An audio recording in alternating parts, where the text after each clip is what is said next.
Hello friends, welcome to Vidyascooking channel. This is Vidya Lakshmi. Today I'm going to be showing you how I prepared Masala Idli. Masala Idli is prepared in many different ways across Bangalore, and this particular recipe is my own recipe. I'm going to show you from the scratch how I prepared it. So I'll be using leftover idlis here. I'm going to cube the idlis in bite-sized pieces. So once you cube your idlis in bite-sized pieces, make sure it's chilled and don't use the fresh ones for this recipe. So your idlis must be frozen or chilled. So it is very nice that way. And it does not absorb much oil when it's frozen. So here I'll be deep frying the cubed idlis in hot oil. I've heated about 1.5 cups of oil. On low to medium flame, I heated the oil. The cubed idlis are dropped in hot oil. I kept turning it and fried it for 2 minutes on each side. Once the idlis turn light golden brown in color, drain it from the hot oil and reserve it on a plate. Out of my own experience,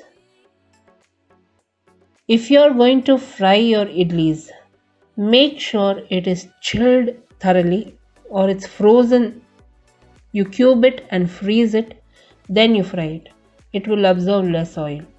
If you don't like this frying, if you don't like deep frying, then please use your air fryer and fry your idlis. So once these idlis are fried, drain it and reserve it on a tissue paper. Allow that excess oil to drain out.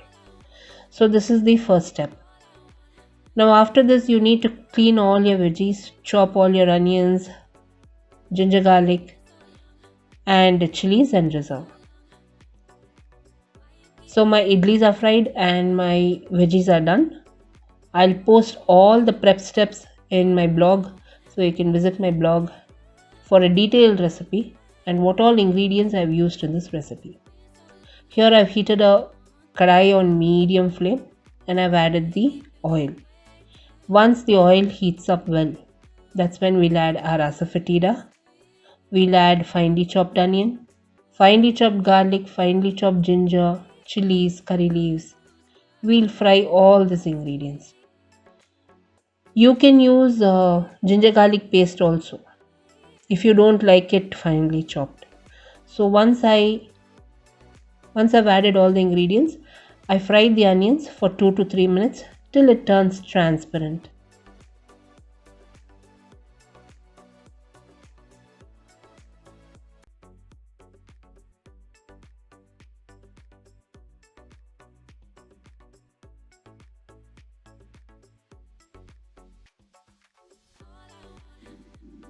Now I fried the onions till it's transparent. Here I'll be adding a ready-made Vangi masala powder.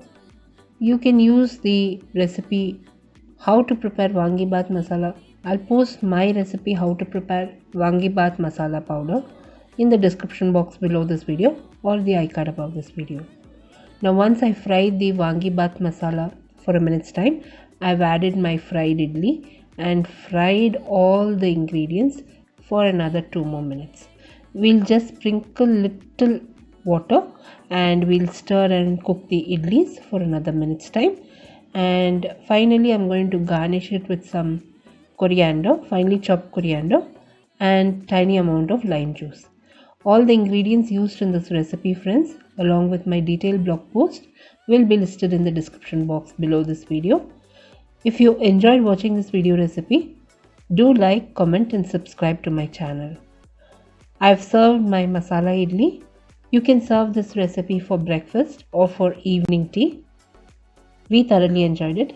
Do give this recipe a try and post your comments. If you enjoyed watching this video recipe, do like and comment. Until next time, this is Vidya Lakshmi. Thank you so much for watching. Bye-bye.